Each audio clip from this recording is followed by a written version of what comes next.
ప్రభాస్ అనగానే సలార్ సీక్వెల్ ఎప్పుడు అంటున్నారు ఫ్యాన్స్.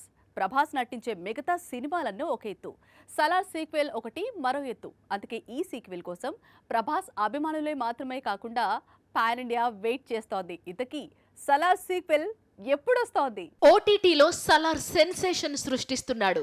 సలార్ స్టోరీలో బిగినింగ్ పార్ట్ క్యారెక్టర్ ను టెరిఫిక్ గా ఇంట్రడ్యూస్ చేశాడు ప్రశాంత్ నీల్. అందుకు తగ్గట్లే మొదటి భాగం 700 కోట్లకు పైగా కొల్లగొట్టింది. మరి సెకండ్ పార్ట్ సంగతి ఏంటి అంటే రెబెల్ నుంచి రిప్లై లేదు. ప్రశాంత్ నీల్ బయటికి రావడం లేదు. నిజానికి సలార్ రిలీజ్ కు ముందు ప్రశాంత్ నీల్ ప్లానింగ్ వేరు. వన్స్ సలార్ మొదటి భాగం థియేటర్స్ లోకి వచ్చిన తరువాత తారక్ తో తాను ప్లాన్ చేసిన సినిమాను పట్టాలెక్కించాలనుకున్నాడు ప్రశాంత్ నీల్. అంటే ఇదే ఏడాది వీరి కాంబినేషన్ లో మూవీ స్టార్ట్ కావాల్సింది. అయితే దేవర పోస్ట్ పోన్ కావడంతో ఎన్టీఆర్ ప్లానింగ్ కొంత మారింది. పైగా టైగర్ చేతిలో బాలీవుడ్ ఫిల్మ్ వార్ 2 కూడా ఉంది. వచ్చే ఏప్రిల్ నుంచే హృతిక్ తో కలిసి ఎన్టీఆర్ వార్ 2 షూటింగ్ లో పాల్గొనబోతున్నాడు.